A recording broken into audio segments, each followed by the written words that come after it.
Hello, mind readers, and welcome to another crazy episode of Readers Aside. In fact, it's not just another episode of Readers Aside. Today's a special episode. Pardon me while I hold on a moment here.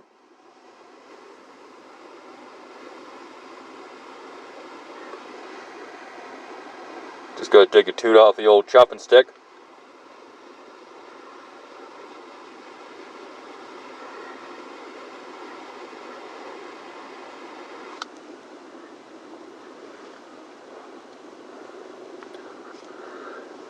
Yeah. And a fine toot she was. Alright. So what's so fantastic about today's episode, you ask? Well, you don't need to ask that. I'm obviously going to tell you that. So for one, at long last, I'm finally doing an episode on location. Readers Aside, on location. Cliff, on location. Going live. Like live to tape, anyways. In my car or someone's car. I guess it's mine, really. You know, for what it's worth. Good or bad, it's gonna fall on me, isn't it? I get that feeling, anyways. Disregard that. So I'm on location. In the car I drive, and on location on line 46, and which is my favorite place to park my car, actually. And I'm unfortunately didn't quite get my my desired spot. And that's it. It's actually extremely rare. For whatever reason, they must just be in the throes of deer season or something. I don't know, something, pheasants or some shit like that. There's hunters all over the place. So I like to come here on line 46, just outside of town. It's about maybe 10, 12-minute drive, and park just inside the Ellis Swamp here. It stretches over a couple of concessions, eh? It kind of stretches east to west, sort of like. So it goes over a couple concessions. So you can kind of like drive in and out, and then make a turn, and then come back at the next road, drive in and out again. I kind of like line 46. I like line 46. I've gone for walks out in the swamp. From this location, I've done it from other locations too. Mostly I just sit in the car, night or day, and generally there's not that many people around. Hunters are a crazy fucking bunch. There's a bunch of them out here, you know, fucking driving around in their trucks and shit, wearing their orange, you know, all bunched up at the edge of a fucking the woods and shit. I saw a bunch of them. Like, the animals must be fucking stupid, because you can, like, they literally wear the most visible clothing you can possibly wear, so that they don't happen to shoot each other. You know, I don't know, like, I suppose, like, it's probably a lot harder than I realized, but, that just doesn't seem like much, like a whole lot of sports involved there, is there? You're walking around in, like, highly visible clothing, you know, trying to catch your prey. Like, come on. That's not Predator. It just isn't. In your pickup trucks and shit like that, just parking them on the side of the road. All right, boys, let's go. Be quiet. Anyways, so yeah, I'm parked here, just having some boots off my chopping stick, and I'm parked, like I said, just a little ways up from my favorite spot, because there were some people parked there. So I went up the road just a little bit. just to have some privacy and all that. And I almost picked a different road. I almost went up and around the corner. But I decided, you know what? Here's fine too. I kind of stopped sort of like just before the edge of the of the bush. Sometimes I stop. Sometimes what I like to do is I park up at that first spot that I was telling you about, and I sit there for a while, and when I used to, like, sometimes if I'm not chopping, I remember one night I bought a case of beer and I got a bucket of chicken, and I stayed out here all night pounding tunes. It was fucking hilarious. I had a great time too. Just drove back into work the next morning. I was working at the weed factory. And who's this? Now we got fucking trucks and shit and fucking, is that a Jeep? That's a Jeep. Kind of just slyly in the wake of that. Oh no, there goes passing the truck. It's always hard to trust a Jeep. That fucker stopping? He'd stop. Yeah, I don't fucking trust a Jeep. Someone's getting out. Fucking hunters. What are they doing? That truck's still going, isn't it? You know what? I think the truck fucking stopped. No, it's gone. What about that guy, that Jeep? That's not that fucking far up for me.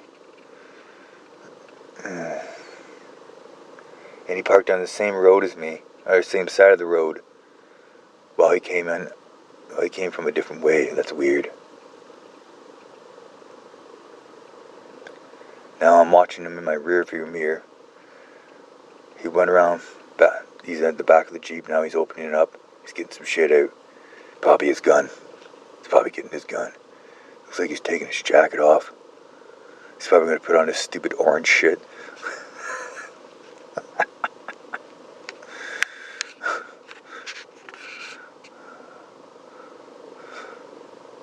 Yeah, I can see you can see it right away. I can see it before he even fucking pulls out of the truck.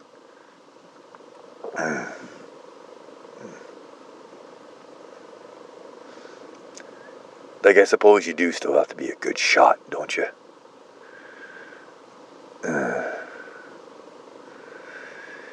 There are a lot of them around too. Maybe maybe the deer are fucking colorblind anyways. You know, like they say dogs are.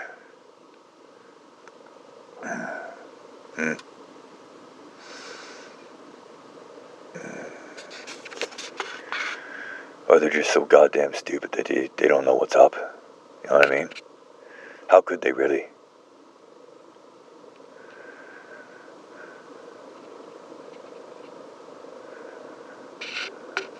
Who would suspect that the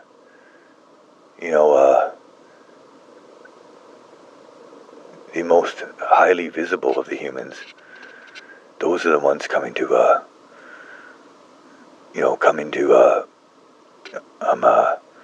harvest us for our meat. Those ones you can see a mile away. Those are the ones who are going to kill us. Like, if I was a deer, you wouldn't suppose that, you know.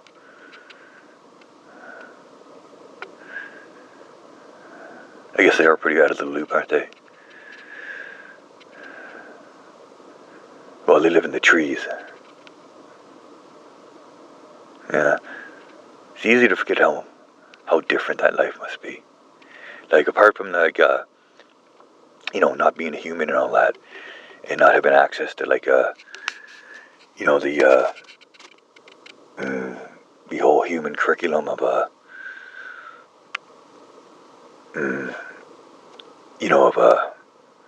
thoughts and, knowledge and, impressions and shit like that, and ideas and shit like that. I think ideas is the right word. Not having access to that whole realm of human ideas. combined with living in the trees, and so just kind of generally being sort of like out there.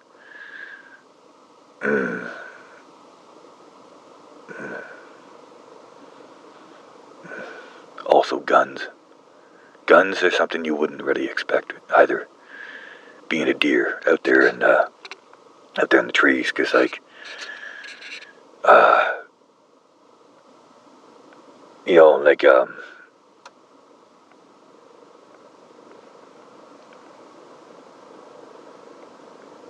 know, because like nothing else has that capability. Obviously, I was searching for I'm sorry, I'm just like mesmerized watching this hunter make himself highly visible as he wanders off into the woods with a gun. Well, he walked the other direction from me, but of course he would do that though, wouldn't he? If he was hunting me.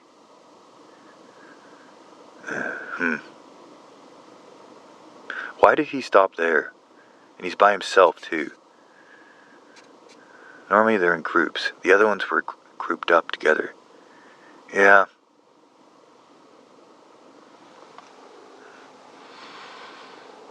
That isn't even a normal trail there, is there? He just kind of walked off into the trees.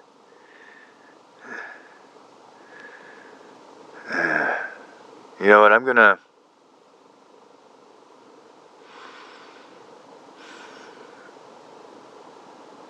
just gonna let it pass. I'm gonna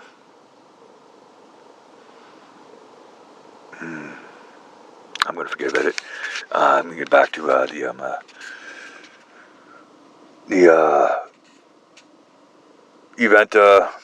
event at hand here. The event what brings me out here to begin with. I'm not hunting.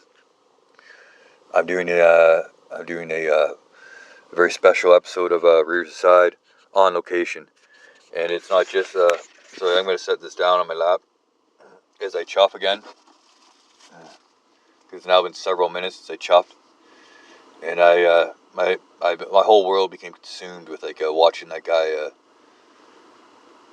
get out of his Jeep and get dressed and wander off into. I didn't see a gun in his hand, but I'm sure he had one. I can't really see that well. It's snowing and there's a lot of condensation on my rear view mirror. Anyways, you better not come up fucking beside me, son of a bitch. Anyways, so the selection, our selection for today's reading material is it's kind of we're kind of coming full circle. Is that someone fucking driving up behind me now? I might have to leave this area.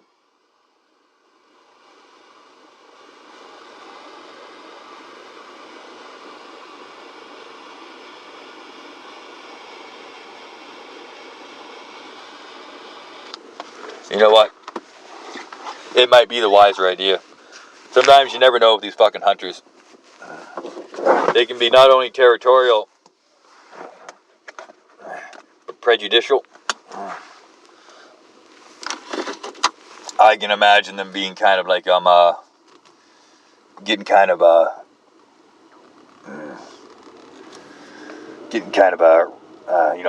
rankled about someone smoking meth where they hunt. I bet they wouldn't like it. This has been a bit of a theme in my life, my adult life. Me trying to smoke jib in local swamps, trying to share the land with the hunters. Those bastards. Anyways, so yeah, I've actually decided to change locations here. I'm not going very far away. Just maybe around the corner from the swamp, where there won't be so many hunters. The Ellis Swamp.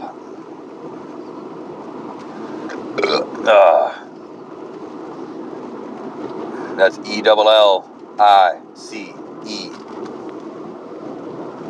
ELLICE.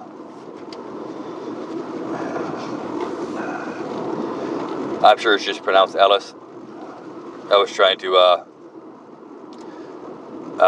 emphasize the fact that it has ice in it. That was really stupid. I'm sorry. So, right. So Raiders Aside, it's coming full circle. It's coming full circle. And I thought, why not go on location to come full circle? Since I've been meaning to do it for a long time. So like that had to be in the circle at some point. And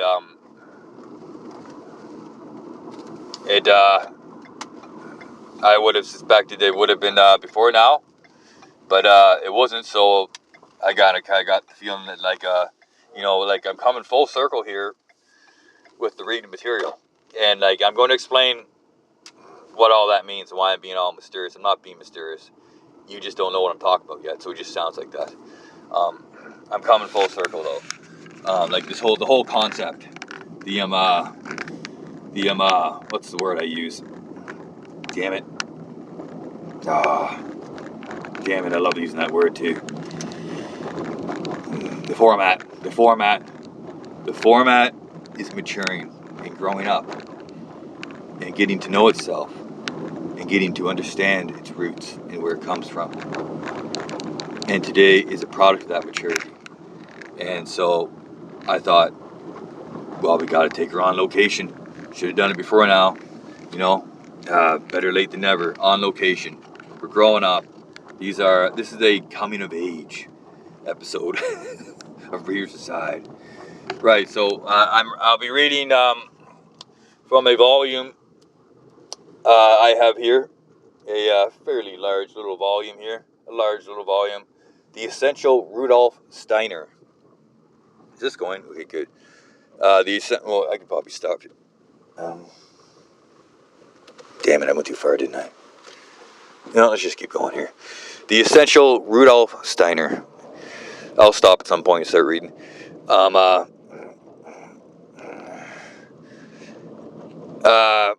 Right. So like I've chosen like I just bought this book from the Amazonian jungle, in which apparently has a depot in fucking Bolton. Well, every book I order off Amazon, it says like you can tell like they just print like they print to order, eh? And it'll say like manufactured in Bolton, Ontario, which is probably somewhere around here. And they're just like I don't think I can buy many more books from Amazon. I don't think I can do it anymore. I hate their fucking prints. They're like soulless. They're lifeless.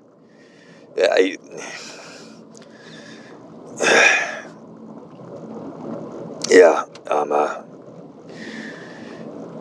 Like the words are there, and and sometimes I've had not it's not been a lot, but I've had occasions of like printing errors. And you would think if they're just printing the fucking one copy, they could get goddamn right. But but it's just like the copies themselves. They're just as cookie cutter as you can possibly fucking get. Cheap as hell. Like the words are there, but like I might as well be reading on a fucking on a computer screen or something. I don't know. Like that's not what I purchase books for. I feel like they're kind of. I feel like it's kind of the old switcheroo, like if you like reading from books, like an actual physical book. Where are we? Road 122. I like being on the lines. Damn it, whatever. This is a good road too. Anyways, we just passed the corner of a intersection of line 122 and what was that? Road 122 and that line 55 doesn't make any fucking sense. That must have been wrong. I think it was 52. You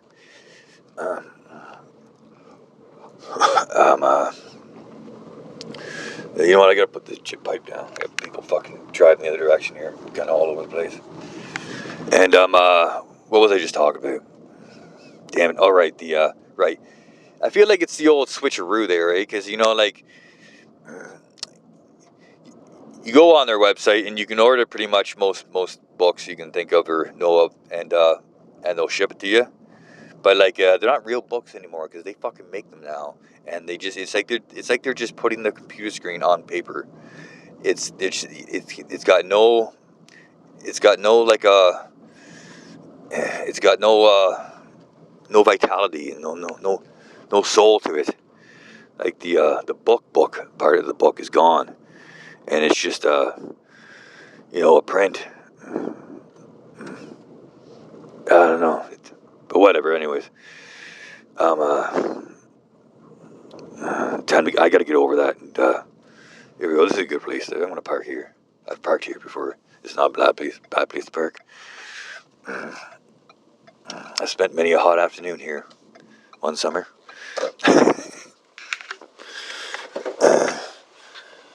Anyways, right. So the Essential to Rudolf Steiner, and I've selected the. So it's basically it's a book with you got 5 books in it, right? What's been determined as the essential. Like I don't know who determined that. Like was this at some point a real publication, and Amazon just fucking, has just prostituted. Has just prostituted it fucking for their own purposes or some shit. Like, there's always just not much to these things. Like, in the first page of a book will have like credits and shit like that. There's not much here. 2008 Wilder Publications. This book is a product of its time and does not reflect the same values as it would if it were written today. Oh, I like the sound of that. Parents might wish to discuss with their children how views on race have changed before allowing them to read this classic work. Okay. Alright. Anyways, right, that's basically all it says. Incredible that that's like all it says. But it's just like it's not like this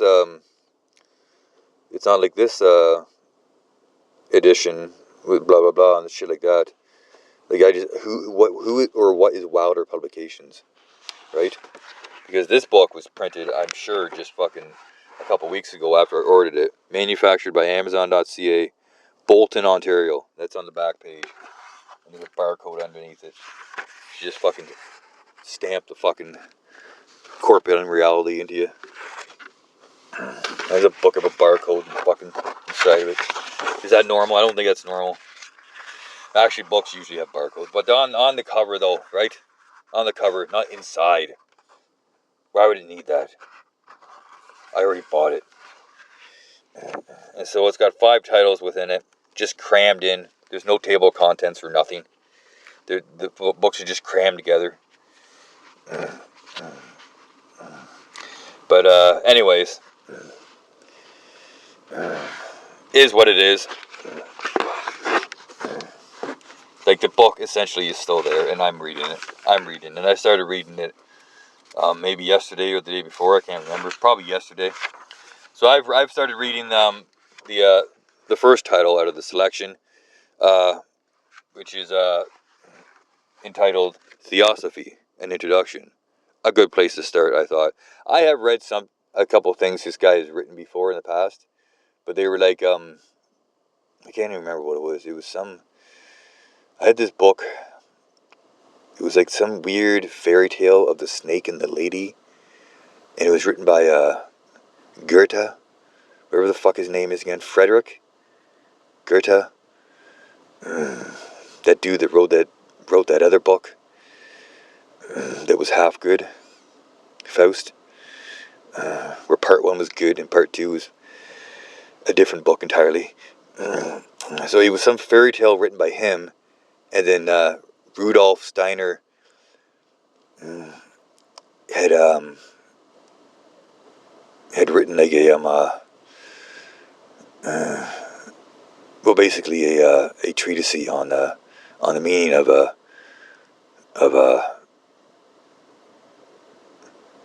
that tale that I can't really remember. It was about a snake or some shit. It was confusing, and what he wrote was even more confusing. by far. It definitely confused me more.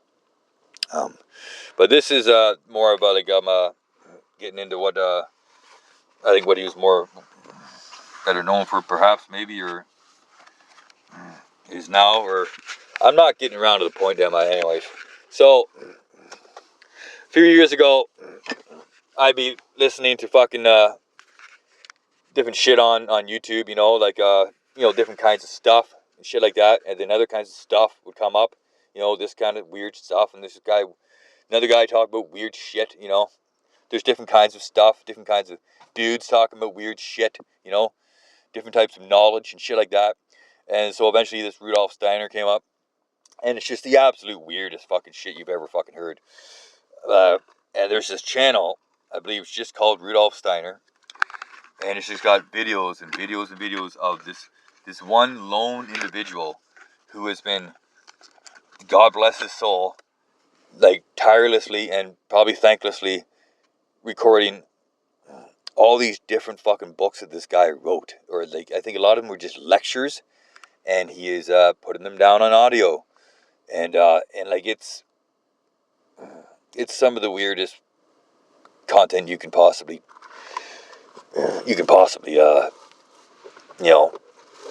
wrap your mind around. Most of it I would they would be like these 9 hour like basically like full books like in audio, and they'd be split up right into sections and all that. One of them I did get through, but generally in about like the third, fourth hour, I'd just be completely lost. I'd be like, I have no fucking idea what this guy's talking about. Like, I just don't, and I just couldn't listen anymore. But it was just so weird. It was I couldn't help myself, but like keep trying. I'm gonna listen to that one. Oh, that one, and fucking and who the fuck is Ahriman? What? Lucifer? What? Like weird shit like Ahriman. Don't even get me started on Ahriman. He's like the other Lucifer or some shit like that. Here's a van's passing me. I'm just gonna let it pass me. This is all doing this on location, isn't it? Anyways, so but I'm not reading about Ahriman and Lucifer today.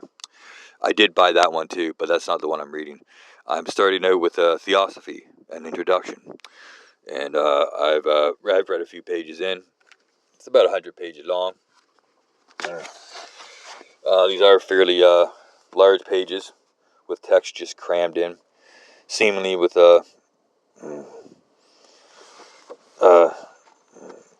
not much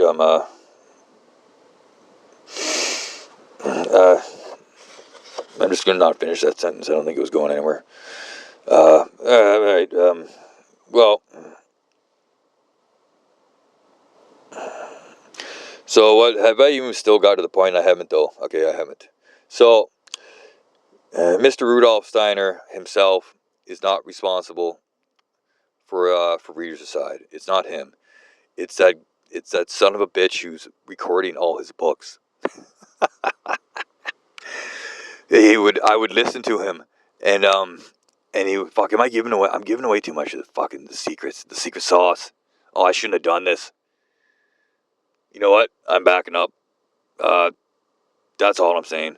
That's all I'm saying. I'm not going any further than that. I've said enough. But the inspiration for this whole format, it indirectly came from Rudolf Steiner and his works that I don't understand.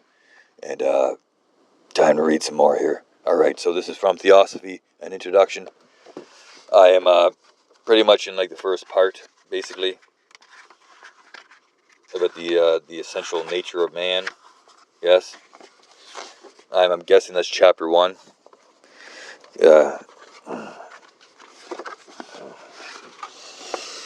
And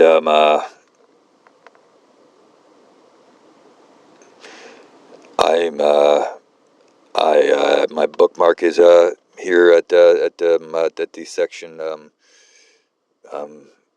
we'll say subtitled Body, Soul, and Spirit. All right. I've already read about each one of those individually, and now I'm going to read about the body, soul, and spirit uniformly, togetherly. Here we go. Is a fucking another car comes driving up. Is this the fucking cops? No, they ain't going to be out here. I've literally never seen the cops anywhere near this fucking road. That's right, I'm reading a book, you son of a bitch. Mind your own fucking business. What are you doing?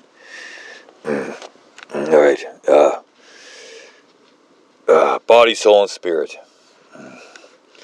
Under the essential nature of man. In Theosophy, an introduction by Rudolf Steiner. Here we go. And readers aside. Does that fuck guy stop? He did stop. The fuck's his problem? I better put my fucking pipe away. Hold on a second here. Damn it.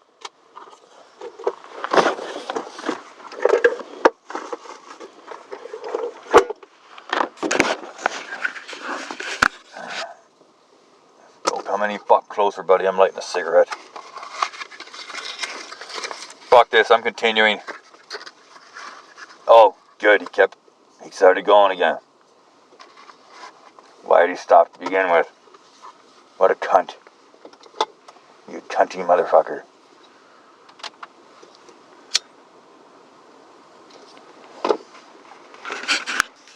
Alright.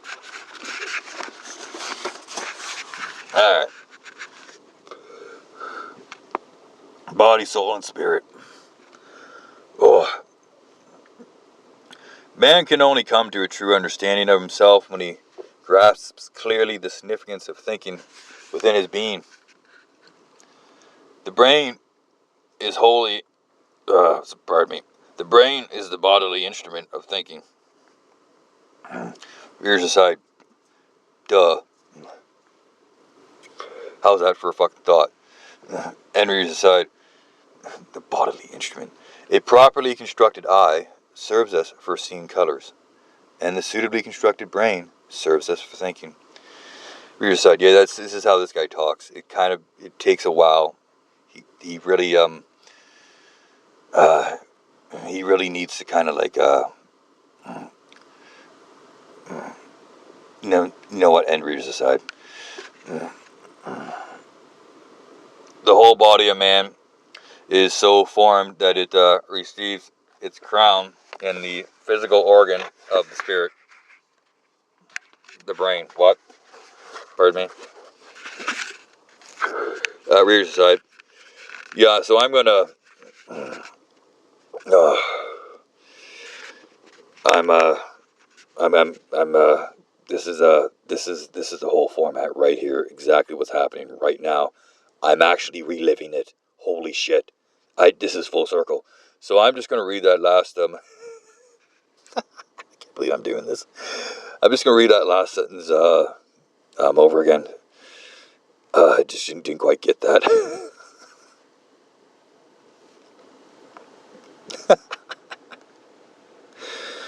Oh, that happened so organically. Wow, I should have done this earlier. Readers aside, the whole body of man is so formed that it receives its crown in the physical organ of the spirit, the brain.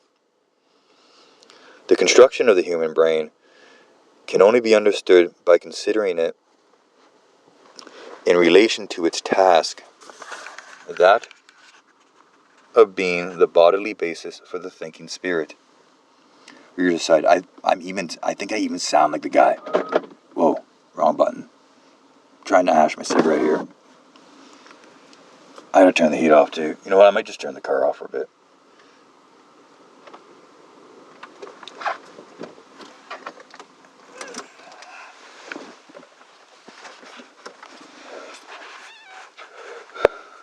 And readers aside. This is born out of a comparative survey of the animal world. Oh my, for the love of God.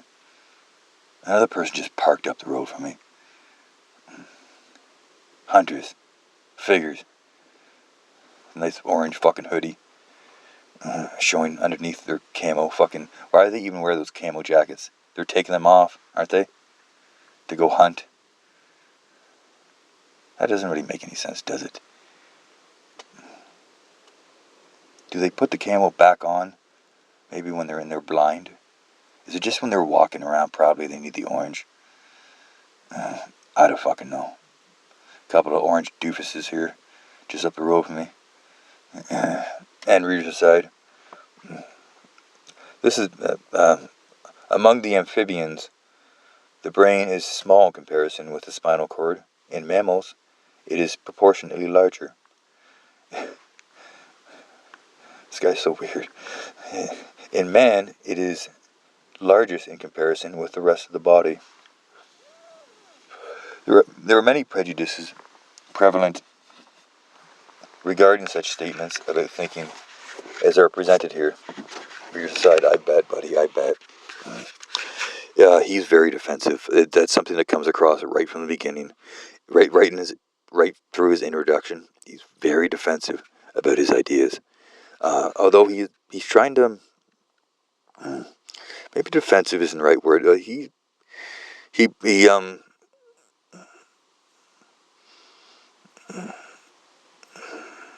No, he's defensive. He's defensive. Yeah, he's defensive. He's intelligent, and he resents other intelligent people scoffing at his ideas. And you know what? I can sympathize with that. I'm kind of in the same position, aren't I? That's happened to me throughout my life. Generally, anyways. Maybe that's why I find myself reading this bizarre manuscript.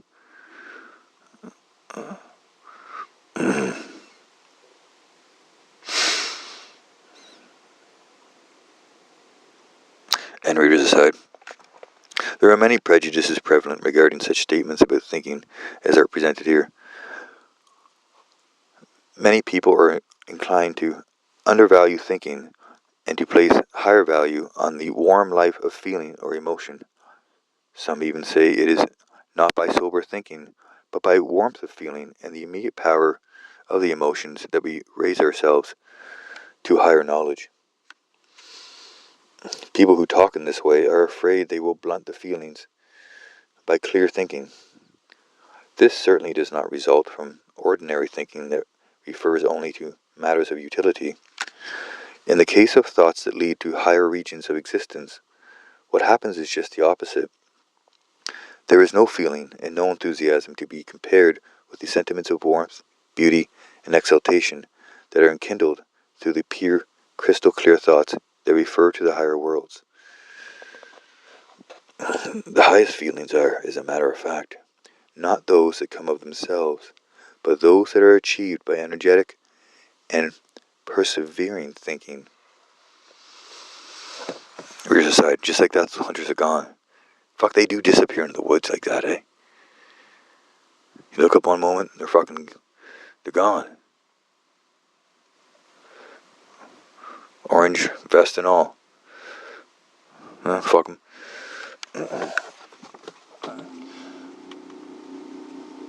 Just moving back my seat here. The human, and rears aside, the human body is so constructed that it is adapted to thinking. The same materials and forces that are present in the mineral kingdom are so combined in the human body that thought can manifest itself by means of this combination. This mineral structure, built up in accordance with its function, will be called in the following pages the physical body of man.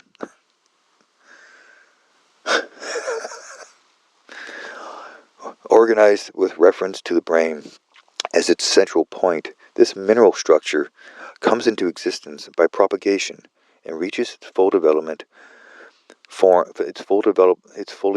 form through growth. Man shares propagation and growth in common with plants and animals. Through propagation and growth, what is living differentiates itself from the lifeless mineral. Life gives rise to life by means of the germ. Weird side story. I keep looking up. I'm strangely self-conscious doing this right now. In fact, I'm going to put my window up. I don't want them to hear me. Although I'm sure they're quite out of earshot. Anyways, some goddamn privacy around here. For fuck's sakes. Anyways, aside.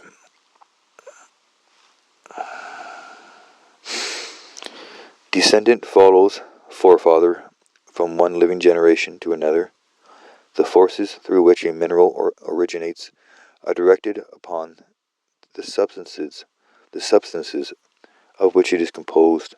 A quartz crystal is formed through the forces inherent in the silicon and oxygen that are combined in the crystal. The forces that shape an oak tree must be sought for indirectly in the germ cells of the mother and father plants. The form of the oak is preserved through propagation from forefather to descendant. Thus, there are inner determining conditions innate in living things, and it was a crude view of nature that held lower animals, even fishes, to have evolved out of mud. The form of the living passes itself on by means of heredity. How a living being develops depends on what father and mother it has sprung from. In other words, on the species to which it belongs. The materials it is composed of are continually changing, but the species remains constant during life and is transmitted to the descendants. Therefore, it is the species that determines the combination of the materials. This force that determines species will here be called life force. Mineral forces express themselves in crystals. Word. And the formative life force expresses itself in the species or forms of plant and animal life.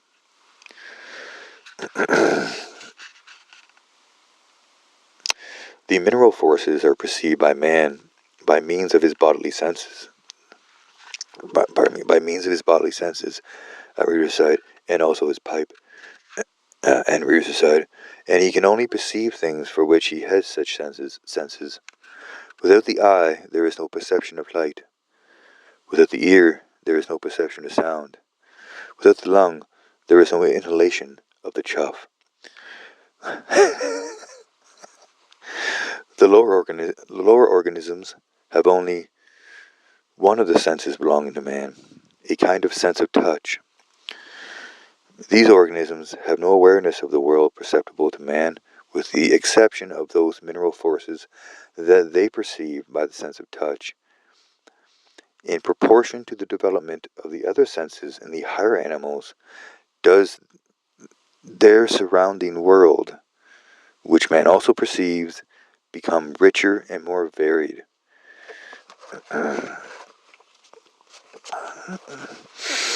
It depends, therefore, on the organs of a being whether what exists in the outer world exists also for the being itself as something perceptible.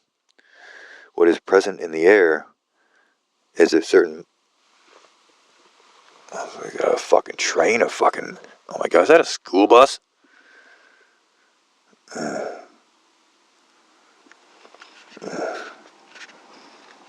It is a school bus. Interesting. I guess people live out here too. Alright, and readers aside. Where was I?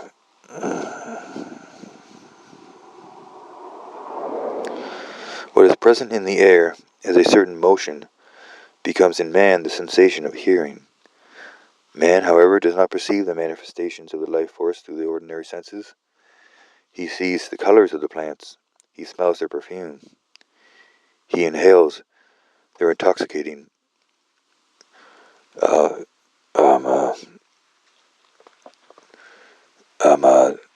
fumes.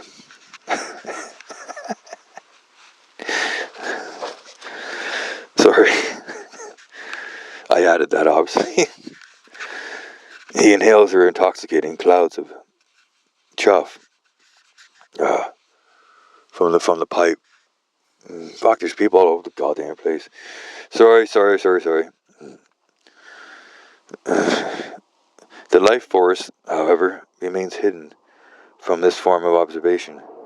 Even so, those with ordinary senses have just as little right to deny that there is a life force as the man born blind has to deny that color exists. Colors are there for the person born blind as soon as he has undergone an operation. In the same way, the various species of plants and animals created by the life force, not merely the individual plants and animals, are present for man as objects of perception as soon as the necessary organ unfolds within himself, or unfolds within him. An entirely new world opens out to him through the unfolding of this organ, or the lighting of the trough pipe. He now perceives not merely the colors, the odors, and other characteristics of living beings, but the life itself of these beings. Reader's aside, I've experienced that. I've experienced that before. It's indescribable. Well, let's see if he can describe it. I didn't know this guy smoked jib. And reader's aside, in each plant and animal he perceives, besides the physical form, the life-filled spirit form. In order to have a name for the spirit form, let it be called the ether body, or life body. Word. To the investigator of spiritual life, this ether body is for him not merely a product of the materials and forces of the physical body, but a real independent entity that first calls forth into life these physical materials and forces. We speak in accordance with well, I'm hearing shit here. We speak in accordance with spiritual science when we say that a purely physical body derives its form, a crystal, for example, through the action of the physical formative forces innate in the lifeless. What? A living body does not receive its form through the action of these forces, because in the moment life has departed from it, and it is given over to the physical forces only. It falls to pieces. Read aside. I'm going to start that sentence over. I don't know how that guy does this. Well, I guess through the cunning device of the reader's aside. It's the only way to fucking it's the only way to stand up to it. And reader's aside. A living body does not. Reader's aside. It's just like his sentences sometimes are very oddly, very strangely constructed. And reader's aside. A living body does not receive its form through the action of these forces, because in the moment life has departed from it, and it is given over to the physical forces only, it falls to pieces. The ether body is an organism that preserves the physical body from. I'd like to come and see you, but what's it worth to you? Promise you maybe won't get me.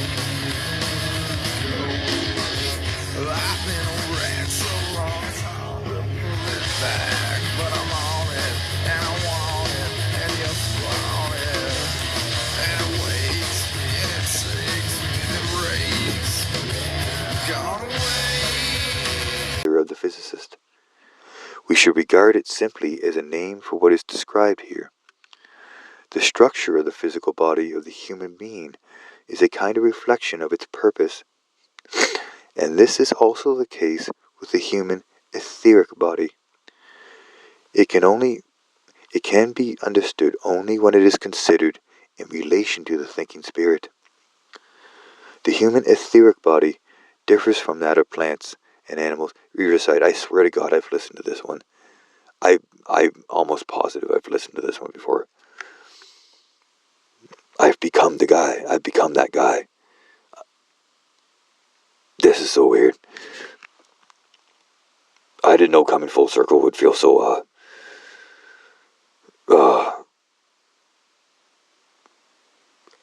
um, uh, strangely, close. I feel close. It feels close. I feel close to the source. I'm becoming one with the format. I'm beginning to perceive the etheric reality, the etheric body, the etheric conception of the formation of the format and its thought surface in my mind. The shape and the convention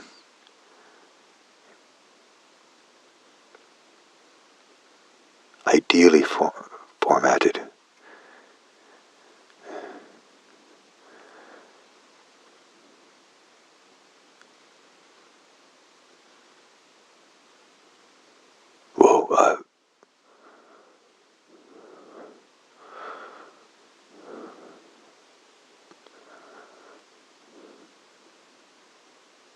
Whoa, whoa, oh, stop it. Whoa. Chop City. Okay, where was I? Sorry, I kind of went off my own tangent there. Um, oh, the circle has a center. There is a beginning, there is an end, and there is a center. There is 3 dimensions. There might be 4. Where's the floor? The floor is number 4. Dear God.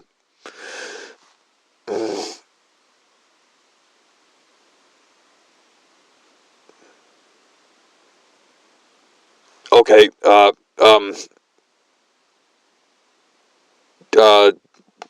rears aside, rears aside, rears aside, rears aside, rears aside, rears aside, rears aside, rears aside, rears aside, readers aside, readers aside.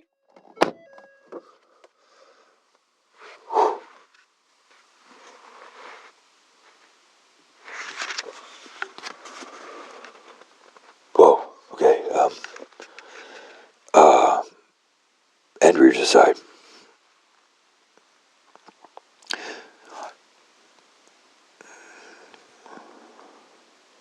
The structure, the structure of the physical body of the human being is a kind of reflection of its purpose, and this is also the case with the human etheric body.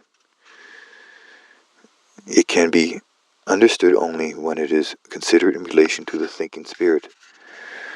The human etheric body differs from that of plants and animals through being organized to serve the purposes of the thinking spirit.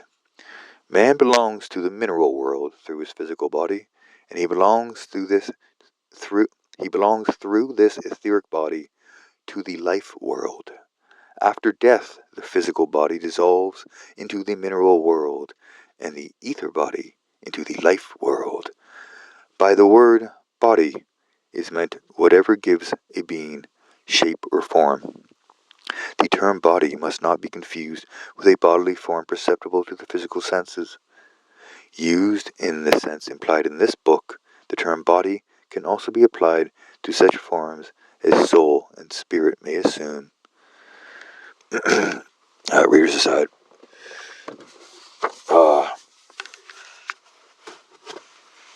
I'm going to take a short break here, drink some Gatorade, and eat the other half of my sub.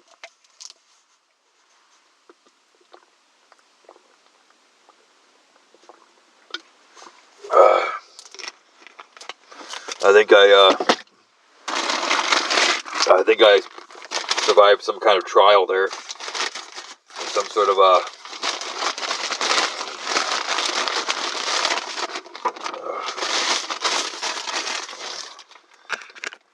some sort of inevitable fractal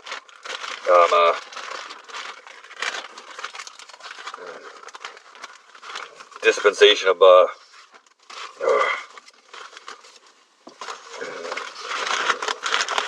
the inner workings of my mind.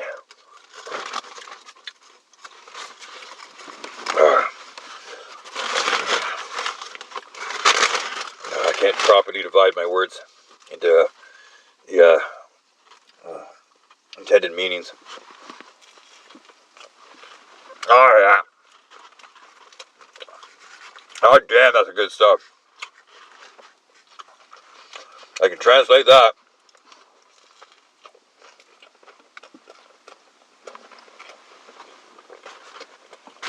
Oh man, that's what I need. That's what I needed. Holy fuck. Alright. Sub in one hand, book in the other. And rears aside. The life body is still something external to man.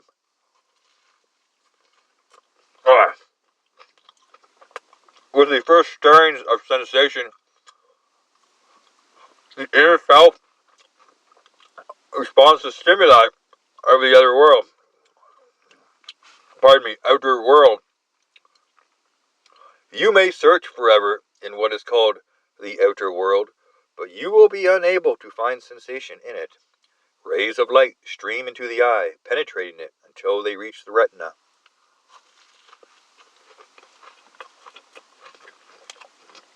There they cause chemical processes in the so-called visual purple. What? The effect of these stimuli is passed on through the optic nerve to the brain. There, further physical processes arise. Could these be observed, we would simply see more physical processes, just as elsewhere in the physical world. If I am able also to observe the ether body, I shall see how the physical brain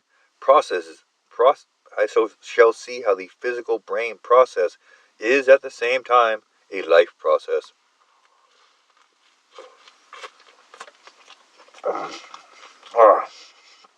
Oh man. Alright. Here's a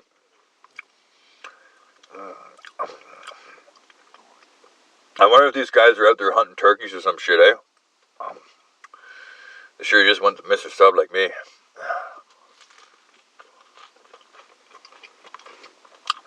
Fucking stupid sons of bitches. Oh, man. Good lord. And rears aside. The sensation of blue color that the recipient of the rays of light experiences, however, I can find nowhere in this manner. It arises only within the soul of the recipient. If, therefore, the being of this recipient consisted only of the physical and ether bodies, sensation could not exist. The activity by which sensation becomes a fact differs essentially from the operations of the formative life force. By that activity, an inner experience is called forth from these operations. Without this activity, there would be a mere life process such as we observe in plants. Imagine a man receiving impressions from all sides. Think of him as the source of the activity mentioned above, flowing out in all directions.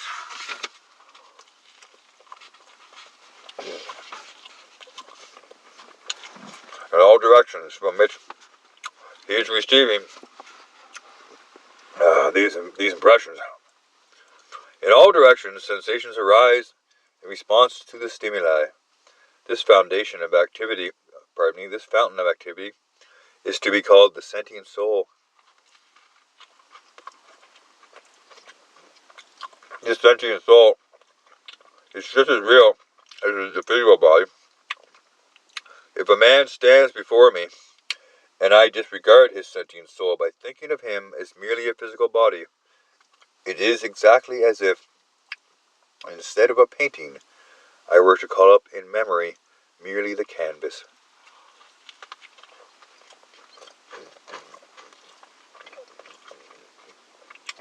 A statement similar to the one previously made in reference to the ether body must be made here about perceiving the sentient soul. The bodily organs are blind to it. The organ by which life can be perceived as life is also blind to it.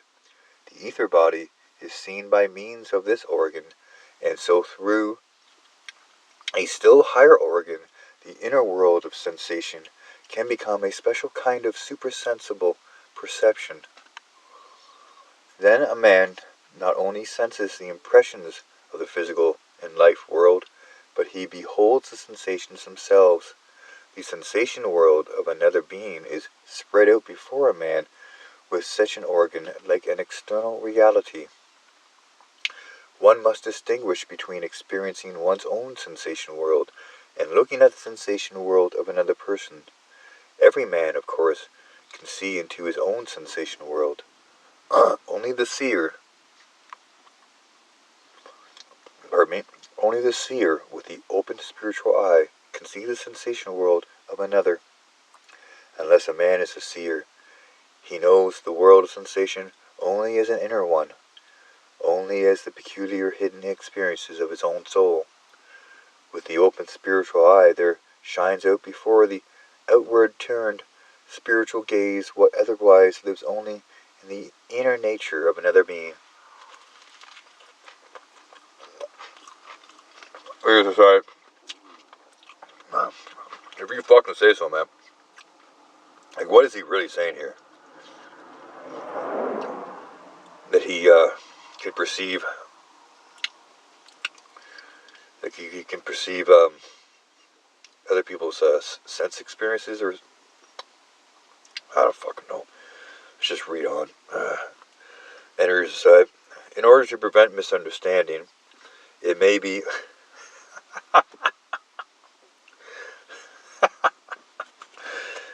it may be expressly stated here that the seer does not experience in himself what the other being experiences as the content of his world, of sensation. The other being experiences the sensations in question from the point of view of his own inner nature.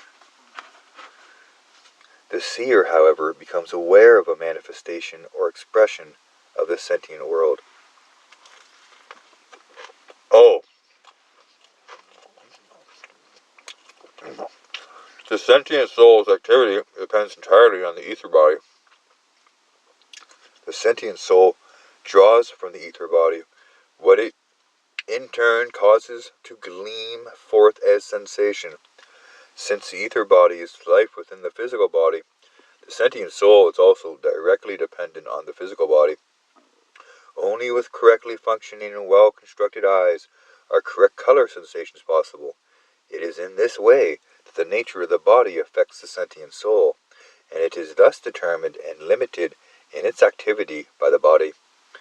It lives within the limitations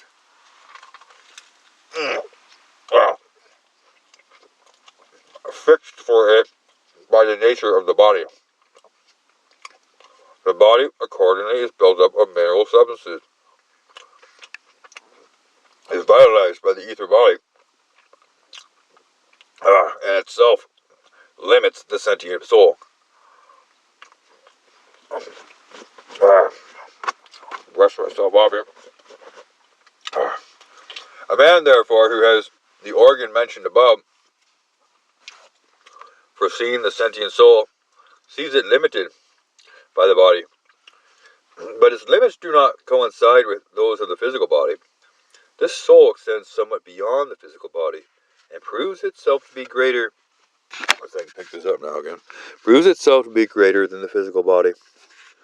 The force through which its limits are set, however, proceeds from the physical body. Here's a side, like, holy fuck, dude.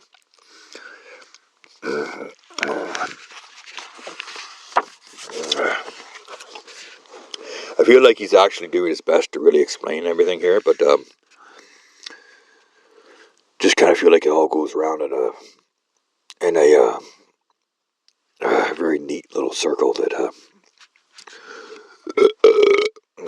I can only belch in response to. Anyways aside, thus, between the physical body and the ether body on the one hand, and the sentient soul on the other, another distinct member of the human constitution inserts itself. This is the soul body, or sentient body. It may also be said that one part of the ether body is finer than the rest, and this finer part forms a unity with the sentient soul, whereas the coarser part forms a kind of unity with the physical body. The sentient soul, nevertheless, extends, as it has been said, beyond the soul body. What is here called sensation is only a part of the soul nature. The expression sentient soul is chosen for the sake of simplicity. Here's aside, yeah, I gathered that. That's kind of what I just said. And here's aside. Connected with sensations are the feelings of desire and aversion, impulses, instincts, passions. All these bear the same character of individual life as do the sensations, and are, like them, dependent on the bodily nature.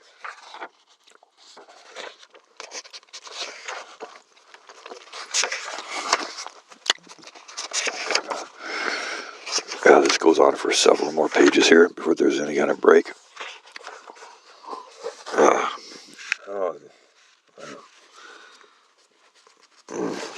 I'll turn the car back on. Keep going here.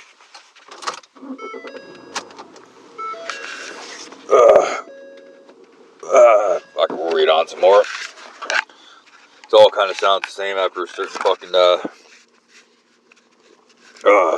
after so long, doesn't it?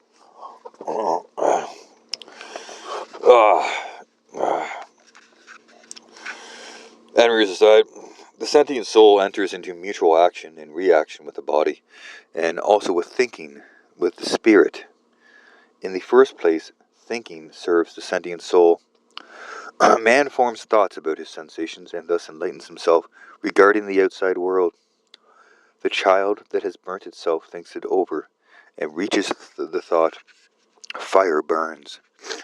Man does not follow his impulses, instincts, and passions blindly, but his reflection upon them brings about the opportunity for him to gratify them. What one calls material civilization is motivated entirely in this direction. It consists in the services that thinking renders to the sentient soul. Immeasurable quantities of thought power are directed to this end. It is thought power that has built ships, railways, telegraphs, and telephones, and by far the greatest proportion of these conveniences serves only to satisfy the needs of sentient souls. Thought force permeates the sentient soul similarly to the way the formative life force permeates the physical body. The formative life force connects the physical body with forefathers and descendants, and thus brings it under a system of laws with which the purely mineral body is in no way concerned. In the same way, thought force brings the soul under a system of laws to which it does not belong as a mere sentient soul. Through the sentient soul, man is related to the animals. In animals also we observe the presence of sensations, impulses, instincts, and passions. The animal, however, obeys these immediately, and they do not become interwoven with independent thoughts, thereby transcending the immediate experiences. This is also the case, to a certain extent, with undeveloped human beings. The mere sentient soul, therefore, differs from the evolved higher member of the soul that brings thinking into its service. This soul that is served by thought will be termed the intellectual soul. It could also be called the mind soul. Here's a side, we'll pick one, buddy.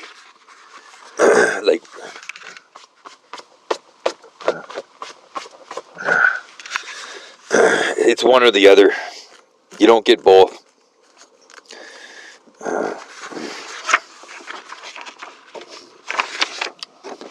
And readers aside, the intellectual soul permeates. Okay, reader side. So he chose the intellectual soul. Again, this was another instance where I just needed to kind of read the next sentence. Sorry about that. But in my defense, the next sentence was on the other side of the page.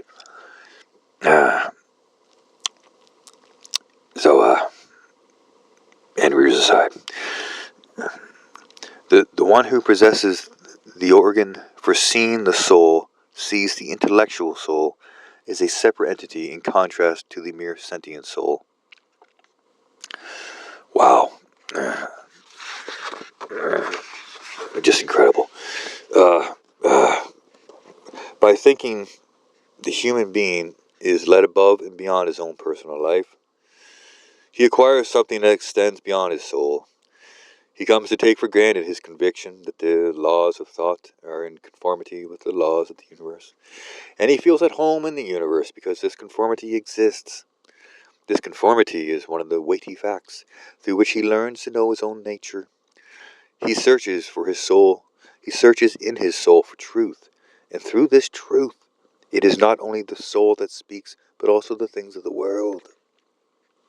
What is recognized as truth by means of thought has an independent significance that refers to the things of the world, and not merely to one's own soul. In my delight at the starry heavens, I live in my own inner being. The thoughts I form for myself about the paths of heavenly bodies have the same significance for the thinking of every other person as they have for mine. It would be absurd to speak of my delight were I not in existence. It would be absurd to speak of my delight were I not in existence. It is not in the same way absurd, however, to speak of my thoughts, even without reference to myself, because the truth that I think today was true also yesterday, and will be true tomorrow, although I concern myself with it only today. If a fragment of knowledge gives me joy, the joy has significance, just as long as it lives in me, whereas the truth of the knowledge has its significance quite independently of this joy.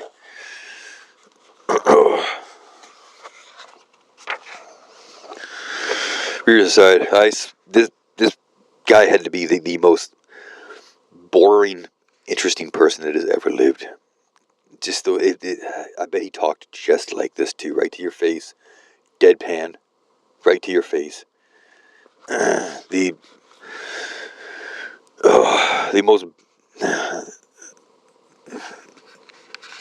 most uninspiring, interesting person that ever lived. The late Rudolf Steiner. How long after you die can you still be called late? Is a century too long? He's been dead for a while, hasn't he? Like,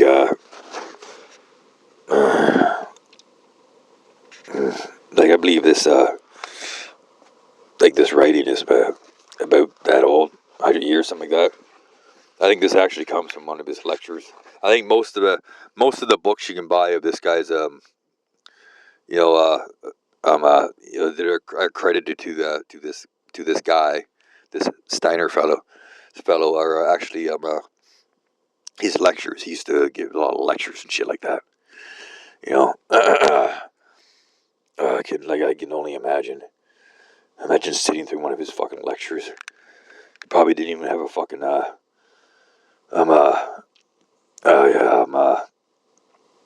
oh god damn it, what are they called? Where it shines on the fucking on the wall with the light and the paper and the shit like that they have in school. Anyways, they probably hadn't invented that yet. Or maybe they had, I don't know. It's not fuck it. You know what?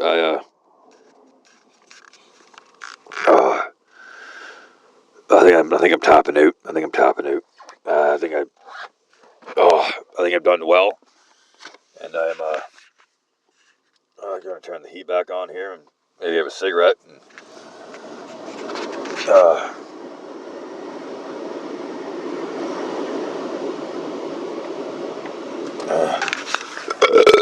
Did I even finish that paragraph?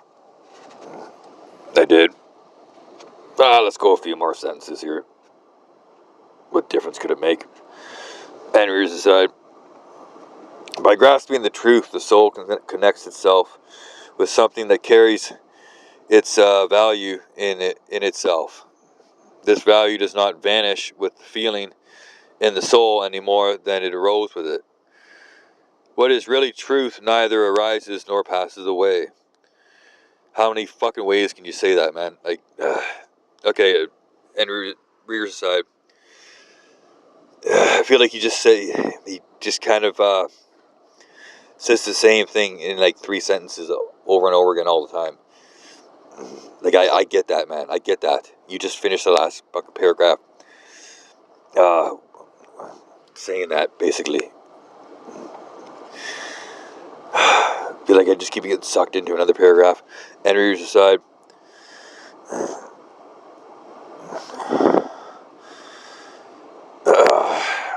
It has a significance that cannot be destroyed. This is not contradicted by the fact that that certain human truths have a value that is transitory inasmuch as they are recognized after a certain period as partial or complete errors.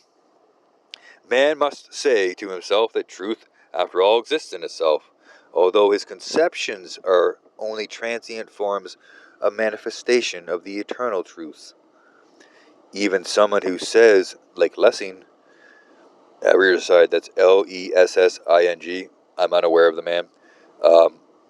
Just passing it on because his name sounds like a regular word.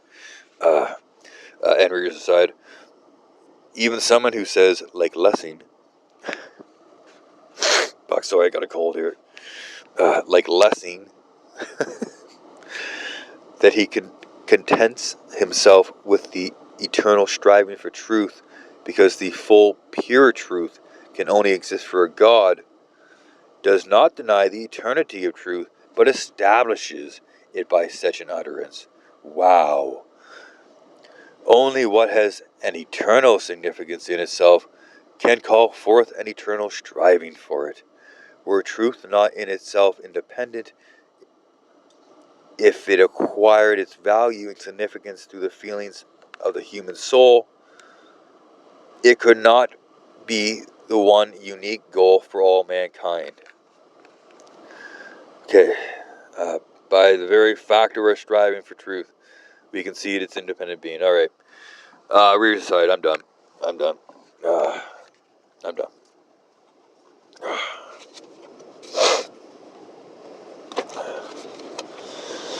I feel like this, whatever this is I'm reading is going to eventually get kind of interesting, but fortunately for the purposes of our episodes here, we didn't really reach that part yet.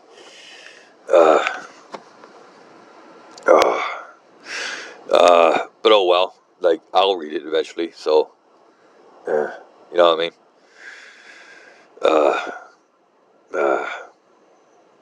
I'm not responsible for it, for anyone else, who, isn't actually reading it, you know, like, you shouldn't really be, listening to me,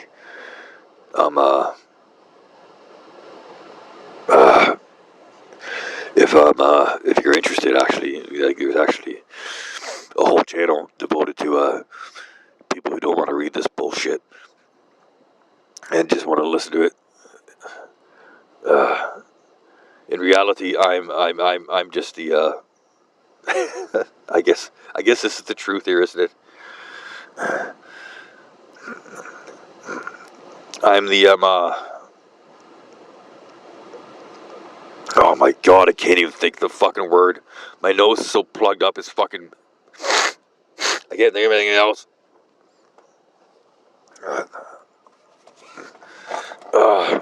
I'm like the satire.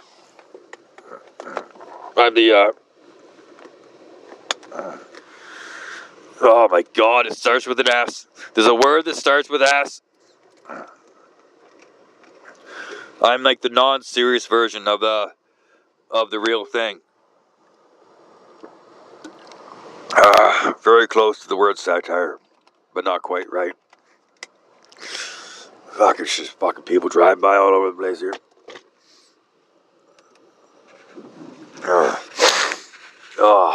I base my whole life on the concept of this one word that I can't quite place my finger on. This whole format is derived from a feeling very much akin to,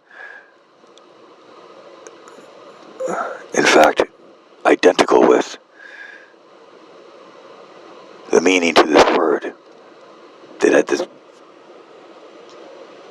very same moment eludes me wholly, phonetically.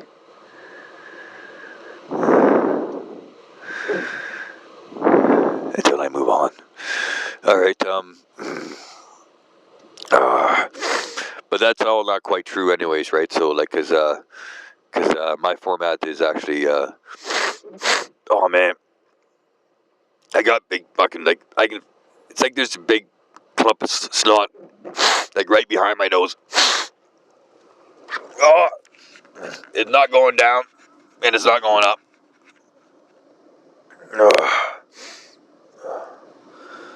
Oh, fuck. Maybe I need the chuff.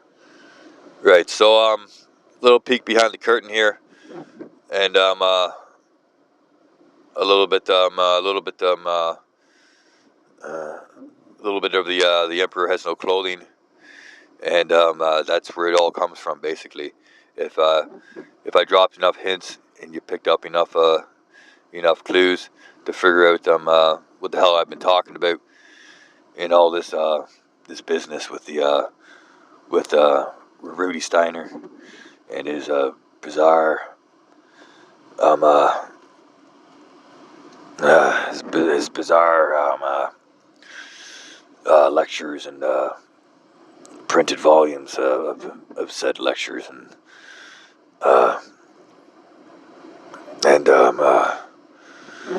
one brave soul crying in the wilderness that another would come, that he is not the one,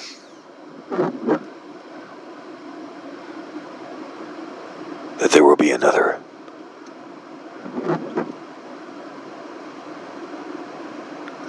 On the side of readers, who will say readers aside. What am I talking about?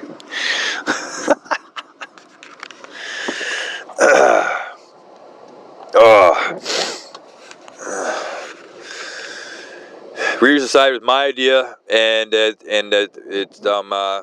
any familiarity or likeness to anyone else's idea or other YouTube videos of similar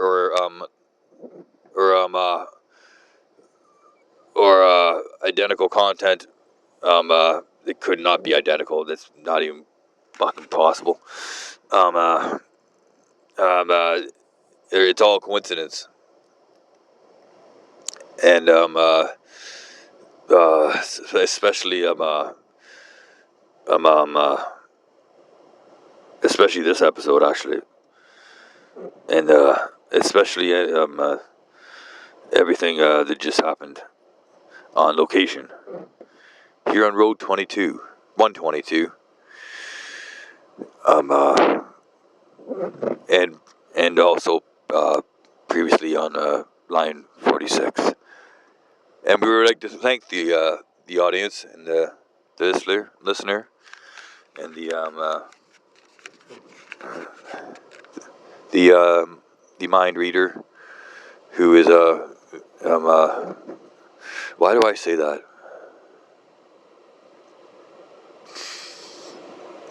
Hello, mind readers, and welcome to the another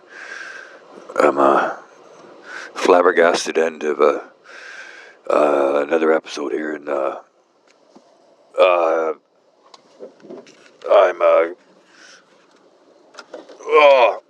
gonna pull out. So let this be a lesson to all you upstarts out there. Like don't be taking my idea, because my idea is really the oh my God, I almost had the word. I almost had it. Oh fuck!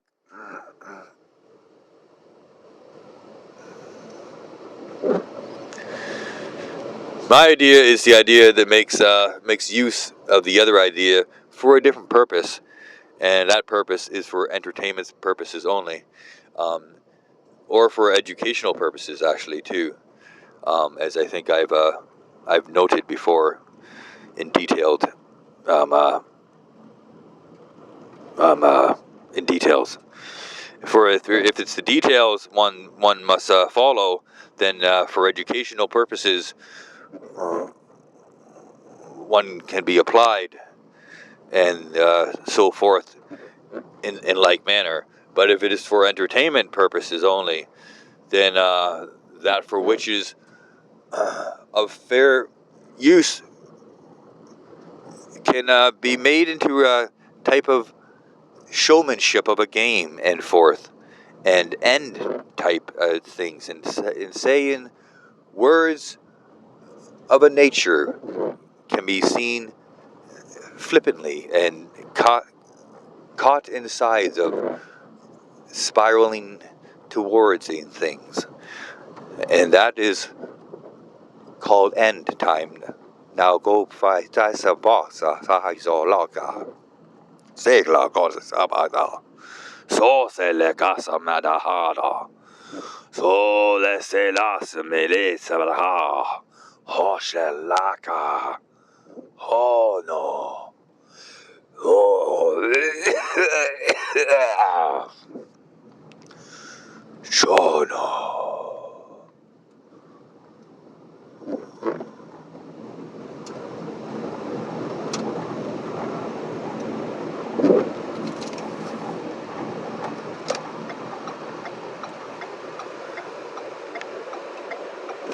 And readers aside. They even went to the moon. And there was a time in this country, a long time ago, when reading wasn't just for fags, and neither was writing. People wrote books and movies that had stories, so you cared whose ass it was and why it was farting, and I believe that time can come again.